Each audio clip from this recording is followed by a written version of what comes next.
NPR News. I'm Robert Siegel. And I'm Melissa Block. By the end of the year, President Bush is almost certainly going to reimpose a tax. It's a very specific one, an import tariff on socks from Honduras. The tariff is intended to protect one of this country's oldest and, frankly, least robust industries, sock manufacturing. Yesterday, we heard Adam Davidson's report from the heart of U.S. sock country, Fort Payne, Alabama. Today, he takes us to Honduras. Joanny Avila has a dream. She's been working hard every day on nothing else for 2 years.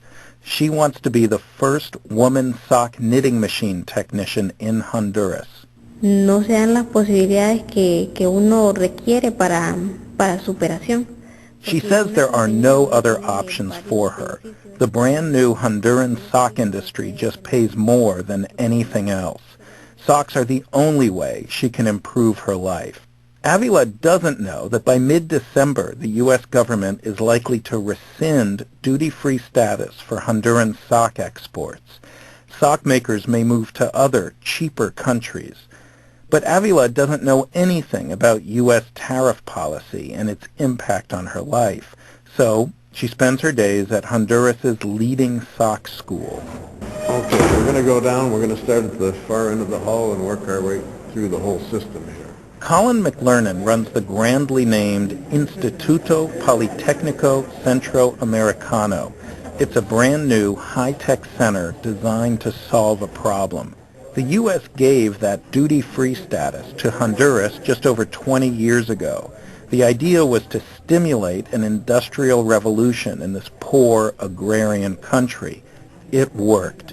Lots of foreign companies built new factories here to take advantage of easy access to the U.S. market. They found that their workers, the children of illiterate farmers, needed special training. McLernan points to a poster hanging in one of the classrooms.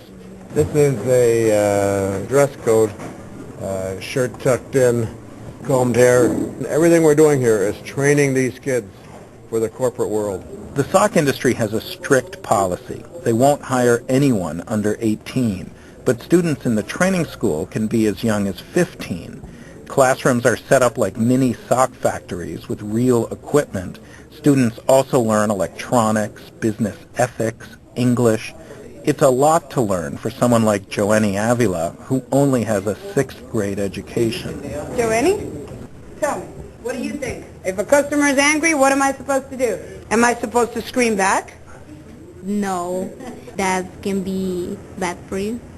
All right, exactly. When a customer is angry... Avila is tiny, under 5 feet tall, and only 17. She's going to school, she says, so she can make enough to help support her parents and her 5 younger brothers and sisters. I asked if we could visit her home. Avila agrees and leads us up the side of a mountain. El camino está bastante, tiene bastantes agujeros, es bastante difícil. The road here isn't very uneven, has lots of holes. It's dangerous too. Please hide around here. Avila's family lives near the peak in a concrete box with a rough metal roof on a little plot with a few chickens and pigs wandering around. Eran guamiles, montaña casi. Ya ahora ya la gente ha venido entrando y... This was all open fields when we came here 14 years ago. I built the house myself. Since people have moved in little by little, the city is starting to build the road now. Avila's dad, Jose David, came here from a farm to work in those new factories. But with a family of 8, they often ran out of food. Después de que ella sacó la primaria, estuvo aquí en el plan. After Joanny finished middle school, we were very, very short on money. We didn't have money for her lunch or bus. She walked several miles to get there. It was hard. She had to quit school. Joanny was worried. She thought she'd become one of those girls downtown selling used clothes, homemade food, or who knows what else for a few pennies an hour. Then she heard about the sock school, took the entrance exam, and did so well she got a scholarship and a stipend. She's been told that right after her 18th birthday next March, she can start work and make $600 a month. Her dad is thrilled. Sí. Sería bien diferente para nosotros porque sí nos ayudaría tanto como nosotros como ella también. That money would change everything for us. She could buy whatever she wants, things that we can't buy for her. Yes, we would be very, very happy with that salary. Joanie wants to work at the massive sock plant in the Free Trade Zone, built by the Canadian apparel giant Gildan. It is the largest sock factory ever built anywhere in the world. As far as I know, it's pretty impressive. I'm very proud of it, very proud of it. Frances Lynch runs the mill. It's not just the world's largest, it's probably also the most technically advanced, filled with the latest in high-tech sock-making equipment, which is saying a lot for a factory that not long ago was nothing more than a half-finished concrete building. First time I was here, it was last year, August. Wait, there was nothing here a year ago? Nothing here 1 year ago in August, 1 year ago. Now, there's this absurdly large knitting floor with thousands of knitting machines, each about the size of a dishwasher. They're still putting in more every day. We started at the wall and headed this way. That's like a football field away? Yeah, a football field away.